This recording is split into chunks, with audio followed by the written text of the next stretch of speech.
Hello दोस्तों, मैं कोमल स्वागत करती हूँ आपका रम्या मैथ्स एकेडमी चैनल पे।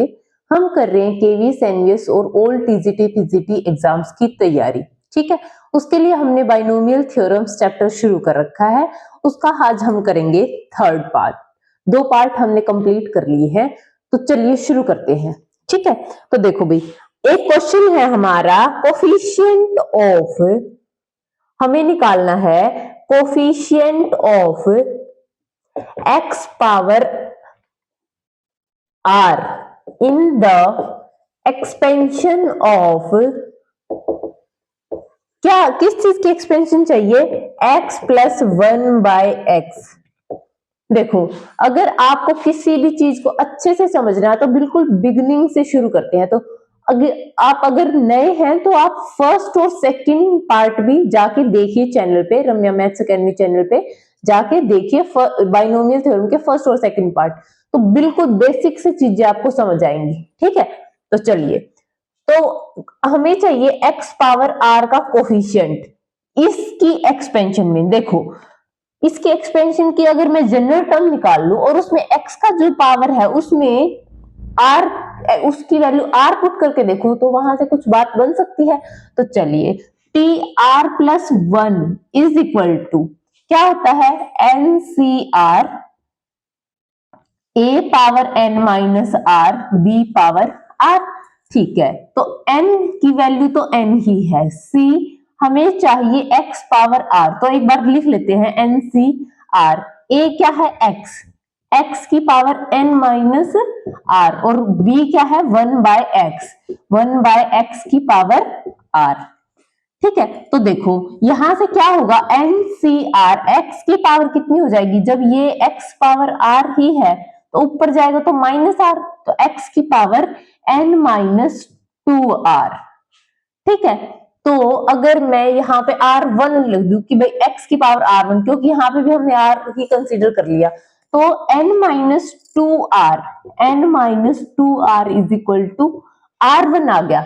ठीक है, तो यहां से r की वैल्यू क्या हो जाएगी, n minus r1 divided by 2। ठीक है, तो वो वैल्यू हम यहां पे पुट करेंगे, क्या होगा, N C n minus r1 divided by 2, x की पावर देखो n माइनस 2, r की वैल्यू क्या है, n minus r1 divided by 2, 2 से n माइनस n प्लस 1, तो x की पावर r1, x की पावर r1 का कोफिशिएंट कितना हुआ, n c n minus r1 divided by 2। ये है भाई हमारा x पावर r का कोफिशिएंट। अब इसको ऑप्शन में वो इसको सोल्व करके देता है, या इसको डायरेक्ट देता है, या इसको इस तरीके से भी दे सकता है। देखो, एक होता है NCR, this is equal to N C N minus are.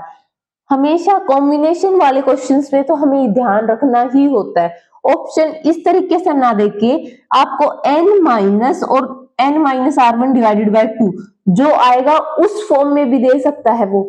ठीक है, तो ये दोनों इक्वल होते हैं, इस बात का काफी यूज होता है कॉम्बिनेशंस वाले क्वेश्चंस में। ठीक है, तो वो हम देखेंगे ऑप्शन में रिक्वायरमेंट क्या है। ओके, चलिए अगला क्वेश्चन देखते हैं।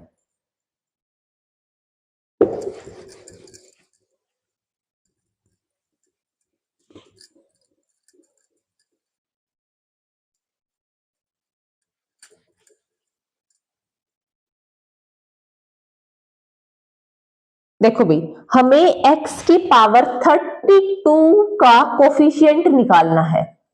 ठीक है, और किसकी एक्सपेंशन है, 1 plus 4x plus 4x square की पावर 17, और इसकी एक्सपेंशन करो और उसमें निकालो x की पावर 32 का। अगर हम यहाँ पे जरा सी भी ऑब्जर्वेशन करें तो हमें ये साफ साफ 1 प्लस 2x का स्क्वायर बनता हुआ दिख रहा है। ठीक है, और उसकी पावर कितनी है, 17, तो ये बेसिकली 1 प्लस 2 की x की पावर कितनी है, 34। ठीक है, अब देखो 1 प्लस x की पावर n, इसका फॉर्मूला तो हमें पता है, और उसका आर एक्स की पावर आर का कोफिशिएंट भी हमने निकाला था एनसीआर, पिछले वीडियो में आप जाके देख लेना, वहां पे हमने प्रॉपर फॉर्मूलेज किए हैं ऐसे। तो देखो एनसीआर हो जाएगा क्या, एक्स 2x की पावर 2x की पावर r का कोफिशिएंट कितना होगा, NCR, n कितना है 34CR। और अब देखो इसको मैं सोल्व करूं, इसकी जनरल टर्म निकालूं, जनरल टर्म क्या होगी, TR plus 1 is NCR a power n minus r b power r। n क्या है यहाँ पे 34 CR, a कितना है 1 की पावर कुछ भी करो, b कितना है 2x की पावर r।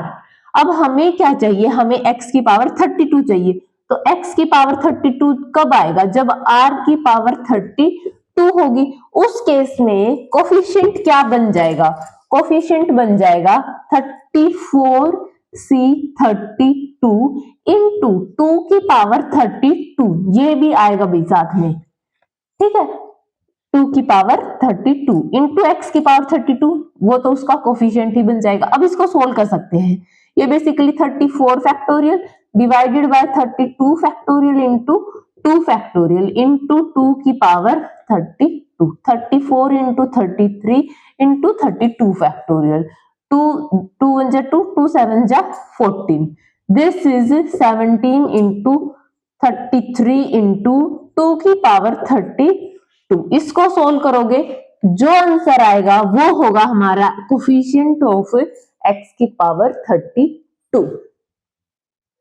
तो बेसिकली मेन आइडिया क्या था इस क्वेश्चन में कि जनरल टर्म में देख लो कि एक्स की पावर क्या है, वहां से हमें आर की वैल्यू पता चल जाएगी, ठीक है, एक्स की पावर जो भी पूछी है उसके अकॉर्डिंग आर की वैल्यू देख लेंगे। फॉर एग्जांपल एक और क्वेश्चन करते हैं, हमें और चीजें ज्यादा क्लियर होंगी।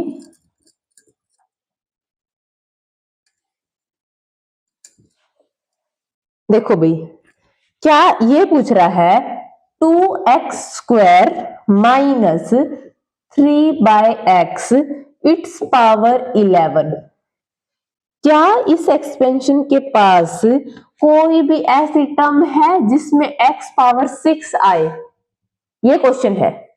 तो क्या x पावर 6 का आए ऐसी कोई टर्म है, तो देख लो इसकी एक्सपेंशन खोल के, इसके लिए आप क्या करो जनरल टर्म देख लो। जनरल टर्म क्या है, NCR a power n minus r और b पावर r। यहां से x की वैल्यू क्या आएगी, x का पावर कितनी आएगी 11CR 2 की पावर 11 माइनस r माइनस 3 की पावर r, x की पावर 11 दूनी 22 minus 2r minus r, x power r ऊपर जाएंगे माइनस r हो जाएगा। तो ये यहां से क्या हुआ, x की पावर कितनी है 22 माइनस 3r, हमें किसके इक्वल चाहिए 6 के इक्वल चाहिए, this should be equal to 6। तो उसके अकॉर्डिंग देखो 22 minus 6 is equal to 3r divided by 3। अब देखो 12 में से 6 गए 6, तो 16/3 आया, r की वैल्यू 16/3 आई। क्या r की वैल्यू 16/3 हो सकती है कभी भी, जब भी हम कह रहे हैं कि कॉम्बिनेशन निकाल रहे हैं हम 16/3 टर्म, ये कौन सी टर्म होती है, टर्म हमेशा इंटीजर नंबर ही होती है, फर्स्ट टर्म है, सेकंड टर्म है, थर्ड टर्म है, क्योंकि ये एक नेचुरल नंबर नहीं है इसलिए x की पावर 6 कभी नहीं आ सकती, ऐसा कोई r एग्जिस्ट नहीं करेगा जिसके लिए हम यहाँ पे पुट करें कि तो x की पावर 6 आ जाए, तो no, there does not any term in which x power 6 is present। Okay चलिए अगला क्वेश्चन करते हैं भाई।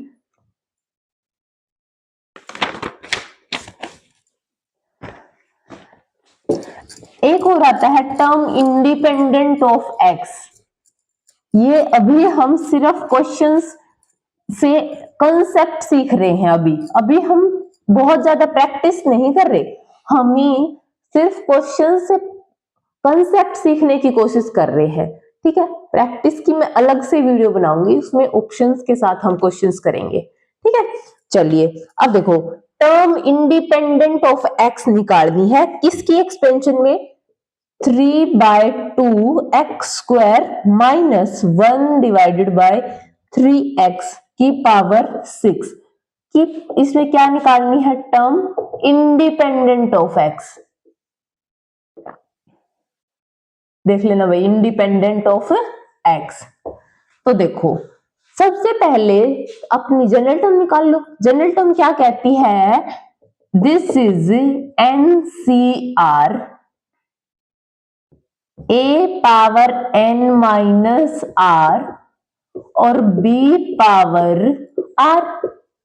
अब x की वैल्यू, x की पावर देखो कितनी है, 6CR 3/2 की पावर 6 माइनस r और -1/3 की पावर r। x की पावर 6 दूनी 12 माइनस 2r, एक नीचे यहां पे है, ऊपर जाएगा माइनस r।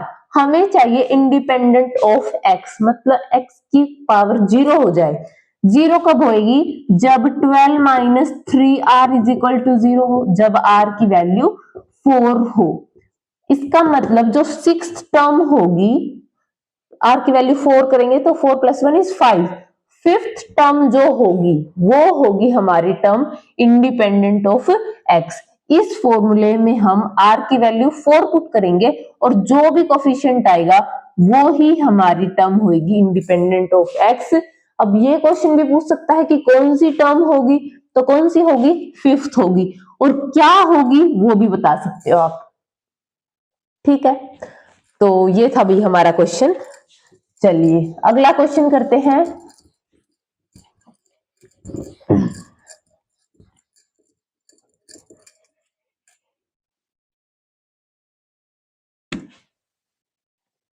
देखो अब फॉर एग्जांपल ये ऐसे बोल रहा है कि इसकी एक्सपेंशन है √x plus a divided by x square its power 10, ठीक है। और जो टर्म इंडिपेंडेंट ऑफ x है, टर्म इंडिपेंडेंट ऑफ x है वो कितनी है, 405। तो हमें किसकी वैल्यू निकालनी है, a की वैल्यू, जो ये a है इसकी वैल्यू निकालनी है। तो सिंपल सी बात है, जनरल टर्म निकालो, क्या निकलेगी, NCR a power n minus r b power r, this is, इसमें x की कोफिशिएंट निकालो सबसे पहले, 10CR x की power 5 minus r/2 into x की पावर, यहां से 2r हो जाएगा, ऊपर जाएगा -2r इंटू a की पावर कितनी होगी, r, ठीक है। तो देखो भाई x की पावर निकाल लो, पहले r की वैल्यू निकाल लो ताकि आपको ये पता चल जाए कि ये कौन सी टर्म है। उस टर्म को हम 405 के इक्वल पुट कर देंगे। तो देखो यहां से 5 माइनस 2 दूनी 4 और 1 5/2 r, it should be equal to 0। तो देखो यहां से क्या हो जाएगी, r की वैल्यू आ गई 2।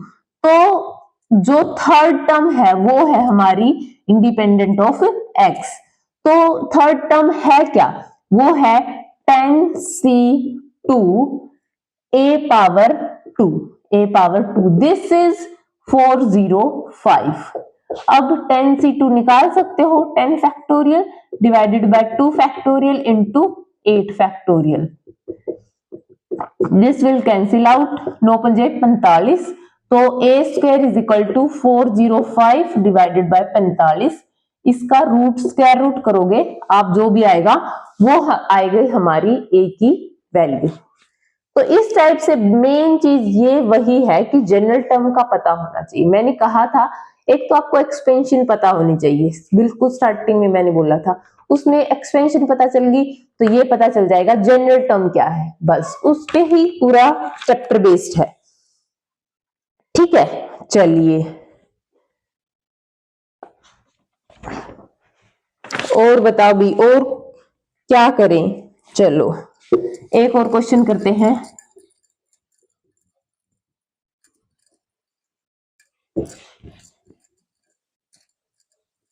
अगर अच्छी खासी ऑडियंस हो गई हमारी तो हम लाइव क्लासेस भी लिया करेंगे, ठीक है? तो ज्यादा से ज्यादा चैनल को फैलाओ ताकि लोगों को पता चले, हाँ भाई फ्री में भी चीजें मिल रही हैं। बैच केवीएस एनवीएस के 10-10 हजार में बच्चे ले रहे हैं, ठीक है?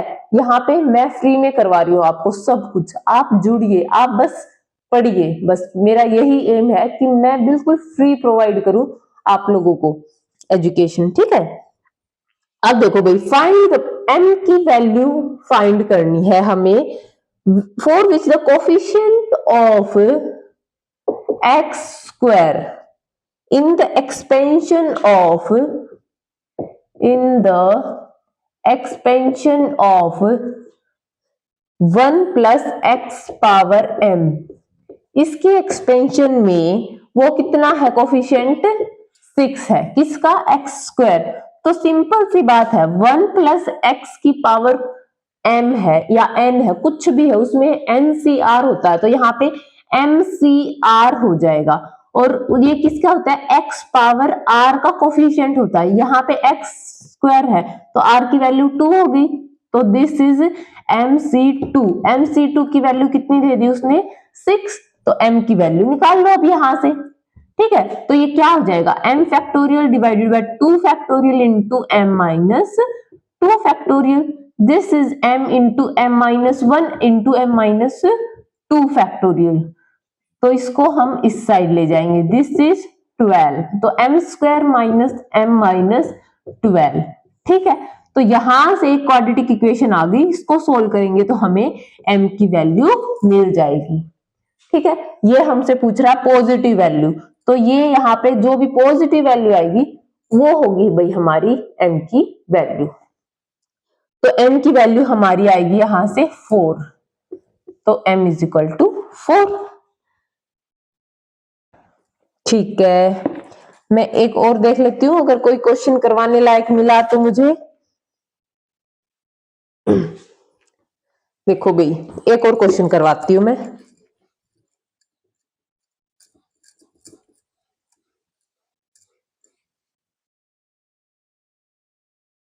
ये ऐसे कह रहा है, the coefficient of 5th, 6th and 7th terms are in AP. AP में है भाई, फाइंड किसके एक्सपेंशन है? In the expansion of 1 plus x its power n, ठीक है? तो find the value of n। सबसे पहले देखो कि T5 क्या होगा, T6 क्या होगा, T7 क्या होगा। उसके बाद क्योंकि ये एपी में है तो 2T6 is equal to T5 plus T7 होगा। जो ये वैल्यू आएंगी उनको हम इस फॉर्मूले में पुट कर देंगे और n की वैल्यू निकाल लेंगे। तो T5 क्या होगा? T5 बेसिकली 4 प्लस 1 लिख सकते हैं। दिस इज, देखो भाई, T5 जब भी ऐसे T of R plus 1th term होती है उसका कोफिशिएंट NCR होता है। ये R प्लस 1th टर्म है, इसका कोफिशिएंट क्या होगा? NCR। R कितना है? 4। This is NC4, this is NC5 and this is NC6। अब इनकी वैल्यू पुट कर दो यहां पे, क्या? 2 into NC5 is equal to NC4 plus NC6। इसको सोल्व कर सकते हैं हम, सारे फॉर्मूले हमें पता है, सारी ऐड करना हमें पता है, तो इसको सिंप्लीफाई करो और सोल्व करो, ठीक है? चलिए एक और क्वेश्चन करवाती हूं भाई मैं। देखो, जो ये हमने पिछली वीडियो में की थी, 1 प्लस एक्स की पावर n के फॉर्मूले हैं 2, कि उसके r प्लस 1th टर्म और x पावर r का कोफिशिएंट क्या होता है, NCR होता है।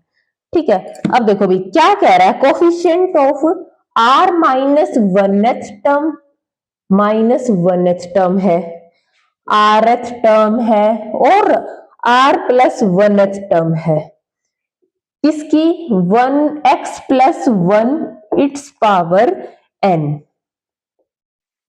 ठीक है, R इन द रेशियो, जो ये टर्म है ये किस रेशियो में है, 1:3:5।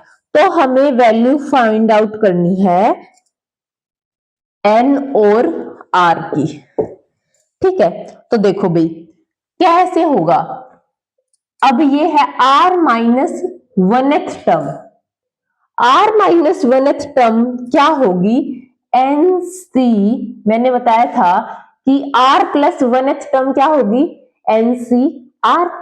तो R प्लस, इसका मतलब एक माइनस हो जाता है, इसमें भी एक माइनस हो जाएगा, तो ये क्या हो जाएगी, R minus 2, NCR minus 2 ratio, ये क्या हो जाएगी फिर R माइनस 1, और ये क्या हो जाएगी फिर NCR। ये किस रेशियो में है, 1:3:5 में है। इसका मतलब है कि अगर मैं NCR माइनस 2 डिवाइडेड बाय 1 करूं, ये 1, NCR माइनस 1 डिवाइडेड बाय 3 करूं, और यहां पे NCR डिवाइडेड बाय 5 करूं, तो ये तीनों इक्वल है, इसका मतलब है ये। ठीक है, तो देखो इन दोनों को एक बार लो, यहां से एक इक्वेशन मिलेगी, इन दोनों को एक बार लो, यहां से एक इक्वेशन मिलेगी, इन दोनों को सोल्व करो, 2 इक्वेशन आ गई, वहां से n और r की वैल्यूज फाइंड आउट करो। मेन कंसेप्ट था यहाँ पे कि 1 प्लस एक्स की पावर n है जो, इसकी कोई भी, हमें बस एक बात पता है कि इसकी R प्लस 1th टर्म क्या होती है, NCR। उसी बेस पे हमने ये पूरा क्वेश्चन कर लिया। ठीक है, तो चलिए भाई हमने मैक्सिमम क्वेश्चंस को ट्राई करने की कोशिश की है, और हम प्रैक्टिस की ऑप्शंस के साथ अगली वीडियो में मिलते हैं, वहां पे और बहुत सारे क्वेश्चंस हम ट्राई करेंगे। तब तक के लिए आपका बहुत बहुत धन्यवाद, और थैंक यू सो मच, आपका दिन अच्छा रहे। ओके।